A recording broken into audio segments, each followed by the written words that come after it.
Vous êtes sur la panafricaine Midi 1, merci de nous rester fidèles et soyez bienvenus dans ce nouveau numéro de l'invité de la rédaction. Interpeller la jeunesse sur les valeurs saines, l'importance de préserver son identité et la nécessité d'une éducation de qualité, ce sont là quelques-uns des objectifs visés par la première édition des Mississa Mwanga Ibawi. Cette initiative ambitionne également d'offrir des ateliers métiers afin de former une jeunesse africaine consciente et fière de son potentiel. Pour avoir un éclairage sur cet événement inédit au pays de la Teranga, nous recevons Michèle Mwangou, co-fondatrice de Mississa. Merci d'avoir accepté notre invitation. Merci de nous avoir invités. Madame Mwangou, tout d'abord, pourquoi Mississa Mwanga Ibawi? Quelle est la portée symbolique de ces termes et en quoi résume-t-il la mission de votre initiative? Déjà parce qu'on est africain. Donc Mississa, c'est en lingala. Ça veut dire les racines au pluriel parce que la racine c'est Mosissa. Donc le lingala c'est la langue qui est partagée entre les deux Congos, nos origines, nous les fondatrices. Donc Congo-Brazzaville, Congo-Kinshasa. Et pourquoi les racines? Parce que nous sommes, nous en transition, les racines de transition. Donc demain, nous serons les responsables de demain. Nos parents ne sont pas éternels, donc nous allons les remplacer. Mais qu'est-ce qu'on apporte à la génération qui vient derrière? Racines aussi dans le sens des problèmes qui sont sur le continent, qui deviennent des racines difficiles à déloger et qu'il nous faut vraiment déloger parce que sinon on ne s'en sort pas. Voilà, le continent va mal, ça il faut le dire aussi, malgré toute la beauté, mais le continent a ses problèmes. Et aussi, racines dans le sens de la nouvelle génération qui arrive, nos enfants, nos frères, nos petits frères, ceux qui sont l'enfant qui est né aujourd'hui à Basse-Ndao, je peux dire à l'hôpital, qu'est-ce qu'on lui laisse? Quel continent on lui laisse? Quel savoir-être, savoir-vivre? Qu'est-ce qu'on laisse en fait? C'est là la question. Donc voilà pourquoi Mississa déjà. Et puis Mwanga, c'est aussi pour rester africain.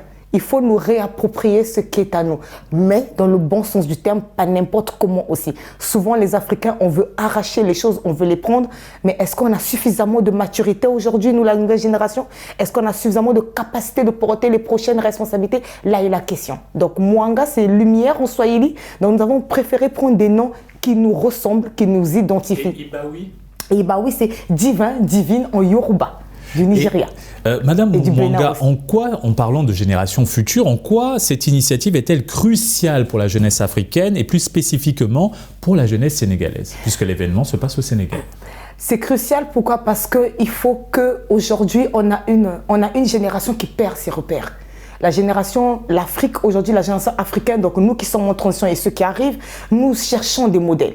Quand vous discutez avec les jeunes, prenez le temps, vous allez voir leur problème, c'est un vrai modèle qui les ressemble, un vrai modèle qu'ils vont suivre. Quelqu'un qui va vraiment porter ce continent, le défendre. C'est vrai, vous allez me dire, mais les modèles, on les a. Mais excusez-moi, pour ne pas être agressif, je veux dire ça comme ça, permettez-moi le mot, mais la plupart des modèles aujourd'hui sont vents. Kwame Nkrumah n'est plus là, Thomas Sankara non plus, à Kinshasa, Lumumba, il est parti. Mais c'est vrai qu'il y a d'autres modèles, mais la génération d'aujourd'hui cherche des modèles.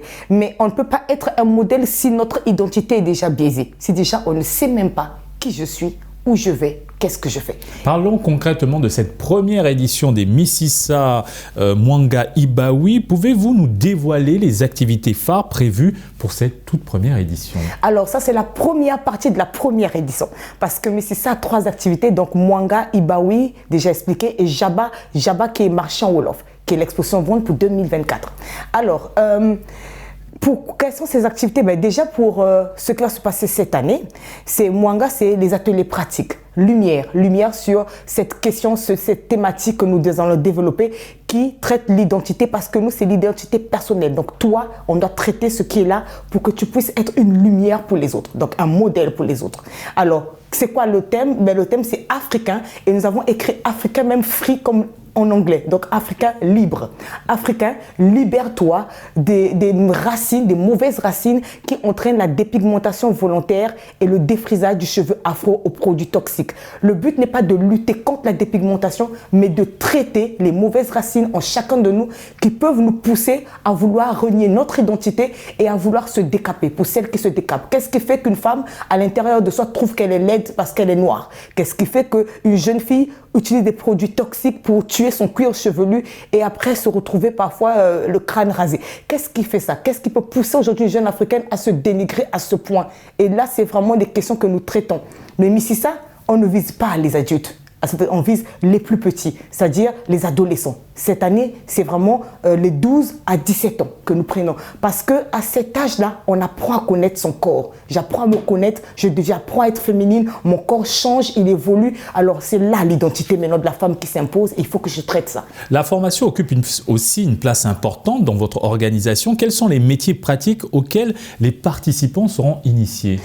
Déjà, je tiens à revenir sur Ibaoui rapidement. Ibaoui, c'est la soirée de vente privée. Nous faisons une soirée de collecte de fonds parce que ces jeunes qui viennent sont orphelins soit de père, de mère, orphelins des conditions pour rester à l'école, travailler à l'école. Et les fonds de cette soirée seront reversés à une association. À une association, Judo, qui depuis plus de 30 ans, ce sont les anciens de Judo qui ont récupéré l'affaire et qui travaillent dur et qui font d'excellents résultats. Pour la preuve, l'année passée, ils ont fait 100% au bac. Mais c'est des enfants qui sont orphelins pour la plupart. Donc c'est pour dire que nous voulons, il y a une chose, et une particularité que Judo fait, c'est qu'on leur apprend des métiers.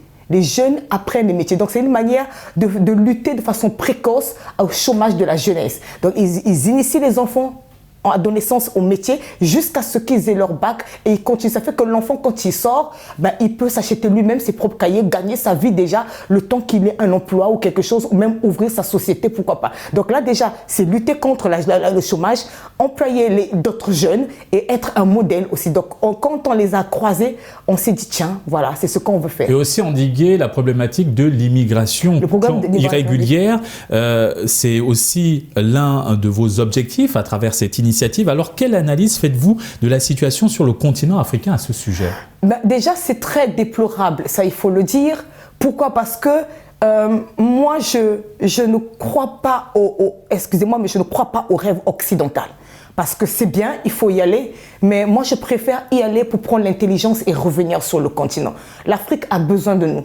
C'est comme si votre maison est sale et vous attendez tranquillement le voisin venir faire le ménage chez vous. Le voisin, il a ses problèmes, il a aussi son problème de ménage. Donc là, vous n'aurez personne. Il faut déjà que les Africains changent leur manière de voir le continent. Le continent n'est pas une malédiction, c'est notre maison. Notre maison est sale et nous devons la rendre propre. Alors comment on la rend propre? Déjà, il faut continuer à arrêter de faire l'immigration clandestine. Donner du travail à un jeune Africain ou l'aider à créer une entreprise pensant qu'on règle le problème, nous à Mississa, ce n'est pas la solution. Parce qu'il y a des problèmes plus profonds que ça. Des problèmes d'identité. Il y en a qui traînent des choses lourdes.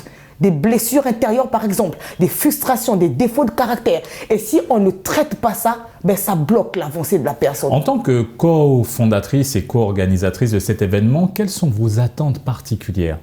Nos attentes particulières, déjà pour les deux activités, c'est déjà interpeller la jeunesse africaine. Parce que ce qui est bien, c'est que nous avons 5 ateliers, 5 sous-ateliers qui vont être faits, mais ce sont les enfants même qui vont réfléchir. Le but, c'est faire travailler les enfants pour leur faire comprendre l'importance de chaque atelier, l'importance de chaque information. C'est interpeller la jeunesse africaine à leur dire, le rêve africain, c'est ici. C'est bien d'aller se former à l'extérieur, mais personne ne va prendre soin de notre maison. Donc, il faut revenir un moment à la maison pour venir mettre de l'ordre et travailler avec ses frères. Donc, interpeller la jeunesse africaine sur le problème de l'identité. Il faut que tu te soignes, il faut que tu regardes en toi ce qui ne va pas et que tu commences à traiter ça. Même si c'est un long chemin de toute une vie, il faut quand même que tu commences. Parce que sans ça, à un moment, tu vas tourner en rond. Et c'est très important. Interpeller la jeunesse africaine, c'est que avoir un boulot, avoir un travail ne fait pas tout. Tu es appelé à des grandes choses. Il faut que l'Africain rêve grand, plus Madame grand. Wangou, comment comptez-vous assurer la durabilité des enseignements dispensés lors de l'événement afin que les participants puissent continuer à bénéficier de ces connaissances à l'avenir? Déjà, mais c'est ça, nous avons une plateforme qui est divisée en deux. Il y a l'événement qui met en phare les activités de la première plateforme. Mais la première plateforme, c'est faire vraiment ce qu'on appelle chez nous une école de vie, c'est-à-dire un centre de formation où on n'apprend pas les mathématiques, non, on traite l'identité. On voit en nous ce qui ne va pas. Quels sont les traumatismes, par exemple, qu'on a reçus de la traite négrière, de la colonisation. Il faut traiter ces traumatismes, sinon on n'avance pas. Donc c'est là l'école de vie. C'est là on va apprendre. Nous allons apprendre même les petites choses comme tenir son lit, comment se présenter lors d'un entretien, ça il faut l'apprendre parce que beaucoup de jeunes ne le savent pas. Mais vraiment traiter l'identité. Moi je pense que quand une identité est traitée, elle est propre, elle est belle, ben, le savoir-être, le travail que vous mettez au-dessus, ben, il amplifie. L'identité amplifie. C'est un peu comme le joyau que je porte. Il donne de la lumière à ce que je suis. Ben, c'est ça l'identité. C'est lui qui amplifie là, le professionnel. Mais si vous posez du professionnel sur quelque chose qui est déjà brisé, des fondements brisés, ben, vous n'obtenez rien. Vous tournez en rond. Merci Madame Michèle Mwangwu pour cet éclairage. Nous rappelons que vous êtes la cofondatrice de Mississa et félicitations pour cette première édition. Merci beaucoup. Et merci à vous d'avoir suivi cette émission. Excellente suite des programmes sur la panafricaine.